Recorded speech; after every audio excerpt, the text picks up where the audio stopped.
Você sabe quando e como o nome de uma rua pode ser alterado? Confira na reportagem de Eduardo Júnior. A mudança do nome de uma rua não acontece apenas colocando um adesivo ou trocando a placa de identificação. É um processo mais complexo, tanto que existe até um termo que define a área da linguística que trata especificamente disso. Se chama toponímia. As motivações para a escolha dos nomes são diversas. Tem motivações físicas e tem motivações culturais, antropoculturais. As motivações físicas se referem assim, se há uma lagoa perto, como a Rua da Lagoa Seca ou Rua da Lagoa Bonita, né? E outras vezes o caráter religioso, por exemplo, ou uma pessoa que foi diretor de uma escola, que foi um médico, que foi uma pessoa importante em uma cidade, né, costuma ser apontado para dar nome àquela rua. No entanto, nem sempre as pessoas que batizam ruas e avenidas são familiares à população. Você sabe quem foi Afonso Pena? Afonso Pena? Não sei. Você sabe quem foi Carlos Luz? Não, ser sincero, não. Cada município tem normas para fazer essas alterações.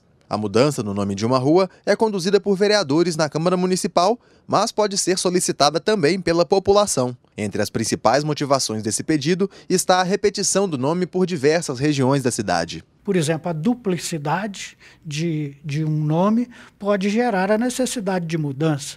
Ou então pode, por exemplo, ocorrer que seja o nome de uma pessoa viva, né, ferindo a lei.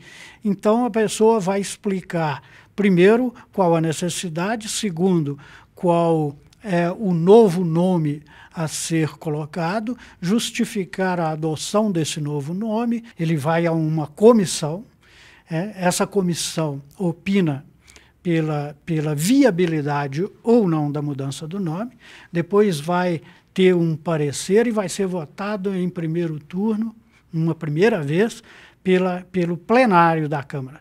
Se houver modificação no projeto, ele volta para aquela comissão e, não havendo nenhuma modificação, ele é votado em segundo turno e aí promulga-se a lei. Em Belo Horizonte, só com o nome de Rua 1, são 47 logradouros registrados, além de outras dezenas de ruas, becos e avenidas batizadas como Rua A. Porém, em alguns desses casos, ocorrem mudanças e os funcionários dos Correios não são informados a tempo. Nilson é prova disso. Aconteceu a rua ter mudado de nome e geralmente o pessoal não mudou, não alterou e nem sinalizaram a placa na rua. Mas aí com o tempo a prefeitura normalizou, aí a gente foi adaptando junto com a população lá também. A mudança do nome de uma rua pode trazer reflexos para o transporte, para os serviços de correio, mas principalmente para os moradores daquele local, que podem sofrer os impactos até na prestação de serviços essenciais.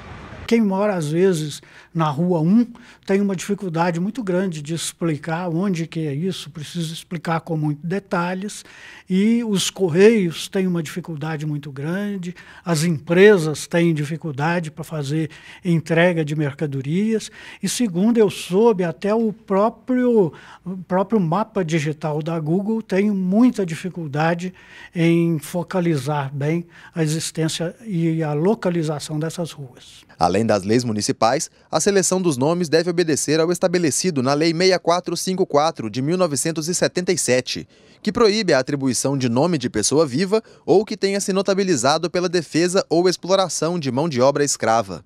Uma medida semelhante àquela apresentada na Lei 6454 é defendida pelas Comissões da Verdade em diversos estados. A ideia é alterar nomes de ruas que façam referência a autoridades da época do regime militar. De acordo com a professora, a iniciativa é arriscada. Se você muda determinados nomes de pessoas, devido à questão que elas pertenceram a movimentos na época da ditadura, né, que contraria toda o politicamente correto hoje, será que também a gente não estaria abrindo precedentes para a questão, por exemplo, dos nomes de lugares motivados por nomes de santos?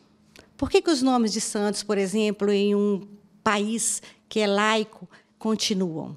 O assunto diz respeito a todo cidadão. E, segundo o desembargador, um projeto pretende incluir a população no debate deste tema. Eu acredito que aqui em Belo Horizonte existe um projeto que está paralisado na Câmara, ele já foi, parece que aprovado por uma comissão, então ele está no meio desse processo legislativo, e atualmente, mas ele não foi votado. Ele prevê que os nomes de ruas passam a ser de iniciativa popular, então os moradores se reúnem de uma rua com um mínimo de 60% dos moradores, fazem um abaixo-assinado pedindo para dar o nome X àquela rua ou para mudar o nome da rua.